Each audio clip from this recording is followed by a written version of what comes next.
Tips keempat adalah usahakan ada bukti kerjasama jangka panjang dengan klien.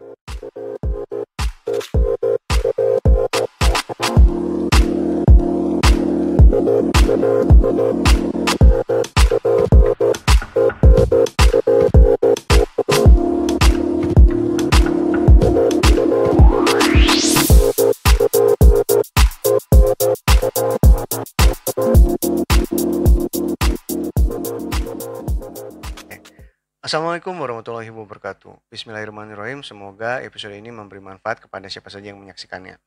Halo teman-teman, ketemu lagi sama gue di YouTube channel ini, Coffee with Adit. Kali ini dalam seri Rumah Perdana. Untuk pengunjung pertama, jangan lupa klik like, subscribe, dan klik tombol notification ya. Insya Allah kontennya bermanfaat. Nah, dalam episode ini gue udah nyiapin skrip banyak banget karena agak sedikit rinci. Jadi mohon maaf kalau misalnya mata gue bolak-balik antara screen dan laptop ya.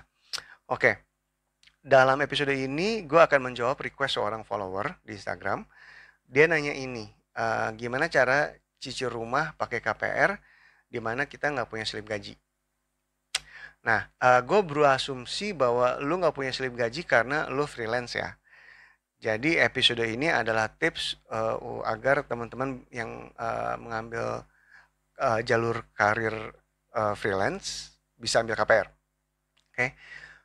Pertama-tama, kita harus menyadari bahwa freelancer itu lebih sulit mendapatkan KPR. Hanya sedikit sekali bank yang bersedia menerima kita nih. Kedua, kita harus pelajari kenapa bank itu sulit memberikan approval. Nih, gue bikinin tabel nih. Oke.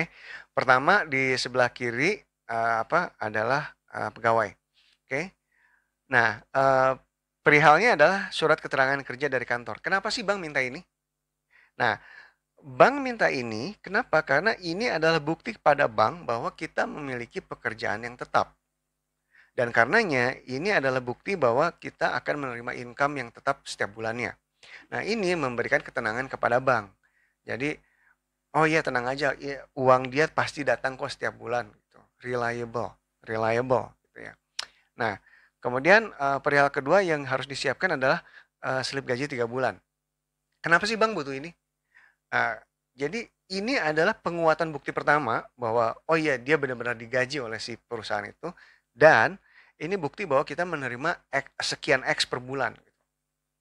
Agar cicilannya bisa X per 3 per bulan. Jadi kalau dengan slip gaji itu kalau misalkan dia cicilannya angsurannya 3 juta per bulan, oh iya nggak apa-apa, ini terlihat kok buktinya tiap tanggal 25 dia nerima 10 juta, 10 juta, 10 juta gaji gitu kan. Jadi nggak apa-apa kok dia cicilan 3 juta sebulan. Seperti itu. Oke. Nah, dengan freelancer, kedua hal ini sulit untuk dilihat sama bank. Jadi perihal pertama adalah jumlah job kita itu tidak berkala, ya kan? Januari, Februari itu banyak, Maret nggak ada gitu. Kadang-kadang seperti itu. Nah, dari kacamata bank, mereka ngelihat ini adanya resiko gagal bayar di salah satu bulan atau bahkan di banyak bulan gitu. Kalau misalkan Januari 5 job, Februari 10 job, tapi Maret 1 job, April nggak ada job, Mei nggak ada juga. Nah itu kan tidak steady gitu ya jumlahnya. Gitu. Perihal kedua adalah bayaran job yang besarannya tidak seragam. Dari kacamata bank ngeliatnya gini, jikapun jumlah jobnya banyak, ada resiko bahwa bayarannya belum tentu memenuhi untuk bayar angsurannya gitu loh. Ketiga kita bicara solusi. Oke. Nah untuk solusi ini gue nggak akan ambil kredit. Solusi yang gue akan jabarkan ini adalah sesuatu yang gue pelajari dari teman-teman gue di rumah.com. Waktu itu kita ada kerjasama untuk membuat serial Langkah Pasti Punya Rumah Sendiri. Ingat ya waktu itu ya. Nah di episode 2 itu penulis-penulisnya bikin materi bareng gue. Dan episode 2 itu judulnya KPR. Dan di situ dikasih tahu tuh persyaratannya untuk freelance ngambil KPR. Nah linknya ada di bawah, lu bisa klik dan lu tonton videonya, dan gue juga akan bahas di sini. Jadi gini, freelancer itu susah KPR karena bank sering nolak. Oke? Nah, bank sering nolak karena income freelancer tidak menentu. Oke? Nah, ini akar masalahnya. Jadi solusinya adalah perlihatkan kepada bank bahwa meski kita freelancer, penghasilan kita tetap menentu kok. Ada derajat kepastian gitu. Itu yang harus kita perlihatkan. gitu. Oke. Nah, berikut adalah tips bagaimana kita bisa memberikan kejelasan secara otentik kepada bank. Tips pertama, keuangannya harus rapi. Rekening kerja jangan campur dengan rekening rumah tangga atau rekening pribadi lo.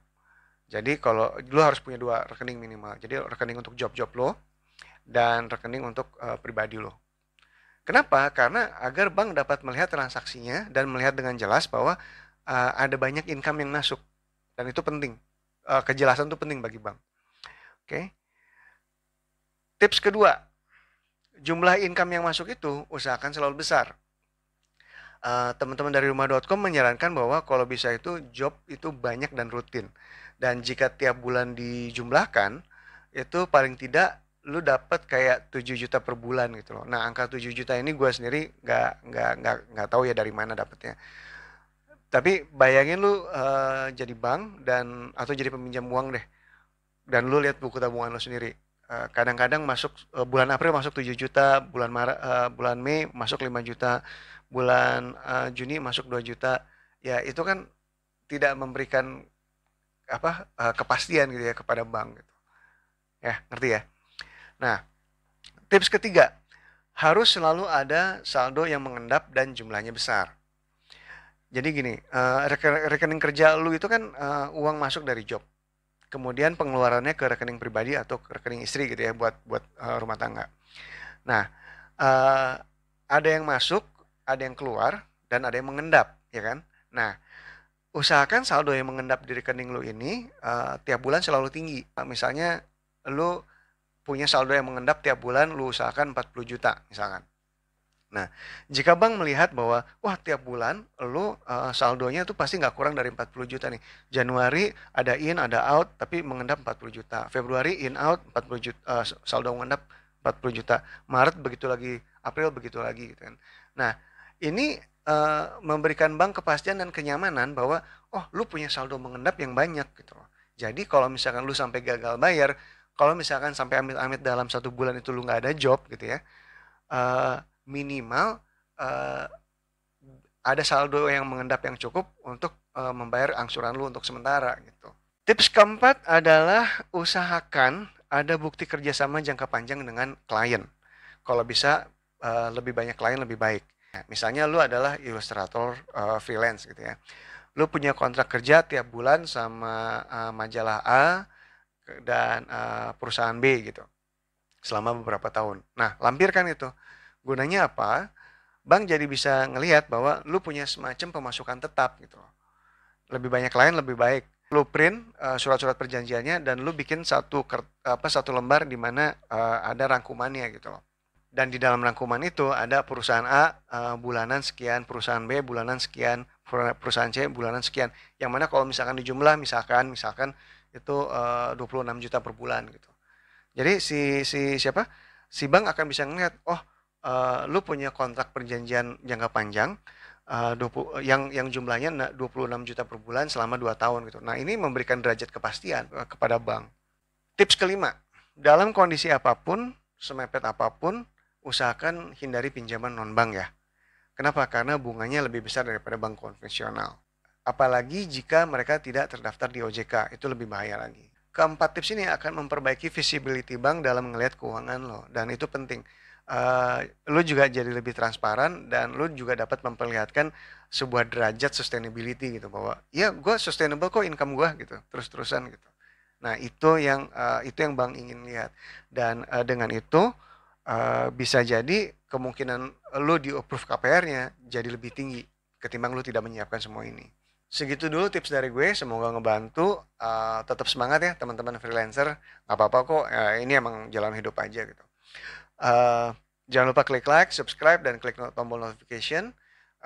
Tonton video gue yang lain, leave a comment juga, tanya aja pertanyaan sama gue. Insya Allah gue bisa jawab.